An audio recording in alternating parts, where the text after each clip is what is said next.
안녕하세요. 토마토 인터뷰 소통입니다. 요즘 인스타그램, 페이스북 이런 SNS뿐만 아니라 네이버 블로그까지 지금 맛집을 검색하면 정말 수백여 개의 맛집 소개가 나옵니다. 뿐만 아니라 네이버 포털에는 오늘 보니까 새로 최근에 오픈한 맛집만 7,200여 개에 달하는 이 맛집들이 소개가 되던데요. 이렇게 새로운 맛집은 매일같이 늘어나는데 100년 전통을 자랑하는 맛집을 찾아라 하면 아마 지역별로도 손에 꼽힐 겁니다. 여러 가지 이유들이 있겠지만 아무래도 매일같이 2,500명의 자영업자들이 폐업하고 있기 때문이 아닐까 싶습니다. 요식업뿐만 아니라 다양한 업종에서 자영업자들의 개업과 폐업이 반복되고 있습니다. 이렇게 벼랑 끝에 몰려있다는 자영업자들 정말 해법이 없는 걸까요? 오늘은 한국 프랜차이즈 학회장이자 한국항공경영대 이승찬 교수와 함께 이야기를 나눠보겠습니다.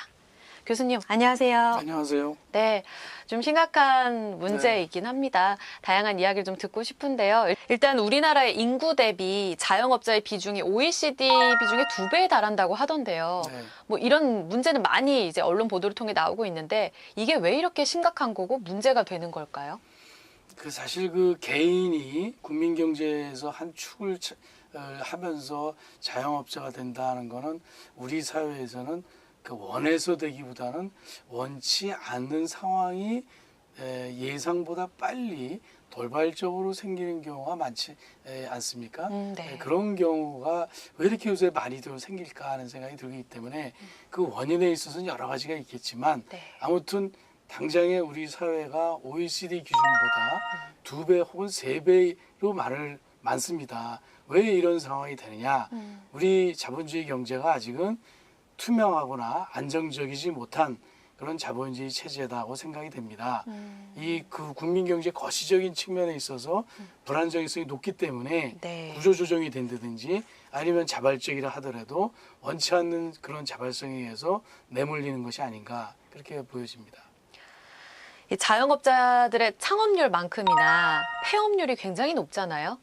지금 말씀하신 대로 과잉 공급도 문제이긴 한데 이렇게 자영업의 불경기의 주요 원인이 이런 과잉 공급 말고도 또 다른 원인들이 있는지도 궁금하거든요. 교수님 시각은 어떠세요? 그 근본적으로 한번 말씀을 한번 나눠보면 네. 그 자영업에 몰린 분들이 보면은 우리가 생각하는 자영업자의 대부분은 B2C 자영업자죠. 소매거래하는 분들이죠. 네. 그리고 그다음에 이제 소상공인이라고 흔히 얘기하지만 네. 공은 별로 없고 상인들이죠. 근데 이분들의 배경을 볼 것 같으면 아마도 처음부터 내지는 뭐 선대부터 하신 분들도 계시겠지만 네. 아까 처음 그 도입부에서 아나운서 분이 말씀 주셨듯이 그렇지 못한 분들이 대부분이에요. 그러다 보니까 갑자기 몰리다 보니까 준비가 덜 돼 있거나 준비를 급히 했거나 못하거나 네. 그러다 보니까 자영업자들이 늘어나지만 준비 안 된 상황에서 자영업자가 늘다 보니까 경쟁은 더욱더 숫자적으로 늘어나고 그렇죠? 시대의 변화에 따라서 어떤 변동은 있고 그러다 보면은 뭐 자꾸 생기고 또 그런 대로 특별한 기술이나 특별한 노하우 없이 자영업이 그런 대로 유지하던 분들은 또 밀려나게 되고 그래서 이런 개업과 폐업이 계속 이어지지 않나 이렇게 보여집니다. 현재 이 문재인 정부의 최저임금 인상이 올해 굉장히 큰 화두였었잖아요. 네. 자영업의 위기를 부추기는 요인 중에 하나다. 뭐 이런 지적들도 있는데 이런 현 정부 정책은 계속될 것으로 보입니다. 그러면 자영업의 전망은 계속 어둡기만 한 걸까요? 전망 어떻게 보세요? 현재 자영업의 전망 그 정확히 얘기하면 소상인들의 전망인데 그것도 좀 정확히 찝어보면 네. 음료, 식음료 위주의 자영업자분들은 나아질까 어려울 것이라는 생각이 들어요.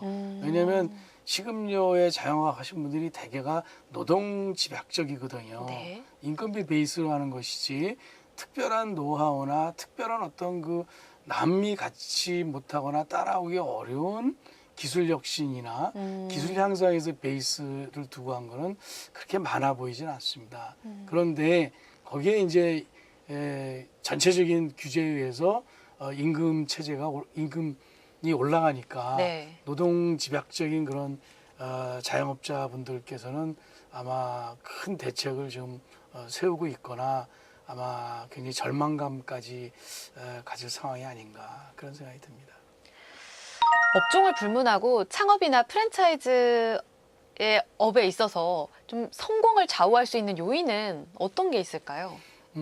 이제까지 말씀드렸던 거를 다시 한번 우리가 표현한다면 노동집약적인 창업보다는 뭔가 기술 혁신이 좀 된 시간이 좀 소요되다 하더라도 네. 준비가 된 그런 그 B2C 창업을 해야 될 것이다. 음. 그게 시급료일 경우에는 아마도 쉽게 창업할지 모르지만 네. 좀 어렵게 준비해서 창업하십시오. 그런 말씀을 드리고 싶고요.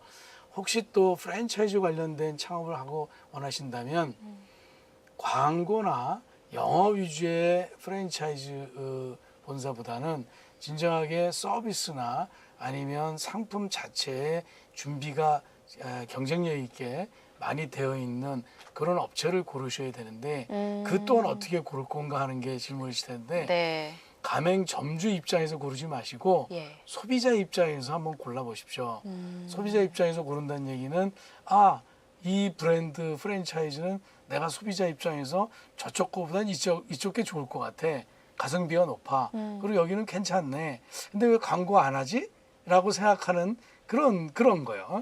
마케팅이 좀 덜 돼 있지만 괜찮네. 차별화된 부분을 찾아야 그런 된다는 측면에서 거네요. 차별화된 거를 고르시면 아마 그레이트 할 수 있지 않을까 그렇게 생각이 됩니다. 지금 한국 프랜차이즈 학회장으로 활동을 하고 계시는데 네. 이 춘계, 추계 이 학회 포럼이 계속 열리고 있더라고요, 네, 매년. 네, 네. 아마 지금 이 실태에 대해서도 많은 논의를 하고 네. 계실 것 같은데 구체적으로 어떤 연구와 논의를 집중적으로 하고 계세요? 네, 저희 학회 명칭이 이제 한국 프랜차이즈 학회입니다. 그래서 경영뿐만이 아니고 법률적인, 규제적인, 경제적인 것까지 포함해서 저희가 학회 활동을 하고 있는데 정기적으로는 이제 춘계가 있고 추계가 있고 네. 2회가 있는데 요새 자영업자, 소상공인들, 프랜차이즈 너무나 많은 이슈들이 많은 것 같아요. 네. 예, 국회에서 지금 국감 중입니다만 네. 불려나가는 분도 많고 개정안도 막 40-50개씩 올라가 있고 그래서 그런 거를 저희가 일일이 다 체크하지 못하지만 주요한 것들은 저희가 이슈되는 것들은 이제 정기적인 거 포럼 외에 세미나 또 그런 거 외에도 부정기적인 것도 저희가 하고 있어서 이번 10월 달에도 저희가 2회에 세미나를 하고 있었어요. 구체적으로 이슈를 한두 가지 말씀드린다면 좀 큰 주제로서는 어떻게 하면 우리가 일자리 창출을 좀 더 잘할 수 있을까, 좋은 일자리를 만들 수 있을까 하는 고민도 하고 있고요. 또 한편으로는 소상공인 분들에게 도움을 주기도 하지만 또 어려움을 주기도 하는 이 양면의 칼의 양면과 같은 지금 그 딜리버리 웹, 그러니까 저 배달 앱이죠. 예. 배달 앱의 긍정적인 면도 좀 우리가 봐야 될 것이고 또 예상되는 부정적인 거 그리고 네. 당장에 나타나는 어려운 그 부정적인 비용 측면도 저희가 살펴보고 그 양쪽을 다 우리가 논의를 하면서 이게 어떻게 갈 것인가. 무조건 규제만 한다고 되는 건 아니거든요. 네. 그러나 가만히 둔다고만 한다고 해서 이게 자유경제 되는 건 그 또한 아닙니다. 네, 네. 그래서 이렇게 큰 문제, 작은 문제 저희가 세미나나 포럼 형태로 열심히 하고 계속 열심히 하겠습니다. 네, 답을 찾고 계신 것 같아요. 마지막으로 교수님의 시각을 듣고 싶은데요. 여러 가지 문제점도 지적해 주셨지만 이 자영업 과포화 시대에 있어서 정부는 어떤 정책을 꾀해야 될까? 이 고민에 대해 어떤 이야기를 해주실 수 있으실까요? 아마 지금 어떤 정부든 어떤 경제학자든 답이 없을 듯해요. 근데 기본적으로 우리 사회가 지금 수출 위주였다가 네. 내수 쪽으로 좀 옮기려고 노력을 많이 하는데 그게 잘 안 되고 있지 않습니까? 이런 게 보면은 선택적인 것보다는 좀 시간을 많이 가지고 가야 될 것 같은데 그래서 교육적으로 본다면 문과생이 너무 많다.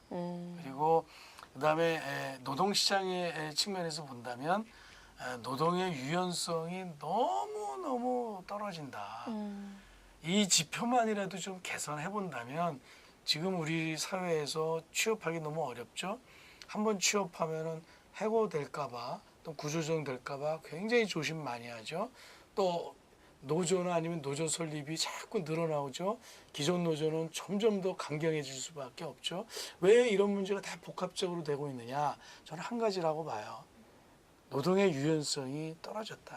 취업하기도 어렵지만 내가 이러저러한 문제로 또는 이런 새로운 원래 변화에 따라서 또는 내가 원래 하고 싶었던 것이 있어서 그쪽으로 옮겨가려고 그러면 그게 좀 어렵다 하는 얘기죠. 그렇죠. 네. 그래서 이런 노동의 유연성, 즉 취업과 이직과 재취업과 재훈련과 뭐 간단한 것만 더 하나 말씀드린다면 경력 단절된 여성들이 얼마나 많습니까? 이게 노동의 유연성이 떨어지는 거거든요. 예. 남자도 마찬가지고 여자도 마찬가지고 결혼도 마찬가지고 아기 낳기 전 낳고 해서도 마찬가지고 이게 엄청난 비용을 들여서 거기까지 온 노동시장인데 그쵸. 우리가 얼마나 고급 인력이 많습니까? 네. 그거를 전혀 활용하지 못하고 한 번 되면은 공무원이든 비공무원이든 다 공무원 의식을 갖게 되면 우리 사회는 점점 더 어려워지지 않을까 그런 생각을 합니다. 근본적인 원인에 있어서 명확하게 좀 방향을 주셔서요. 네. 정부에서도 아마 이런 내용들을 좀 잘 참고해서 네. 답을 내려줘야 되지 않을까 싶네요. 네. 교수님 오늘 말씀 잘 들었습니다. 네, 감사합니다. 감사합니다.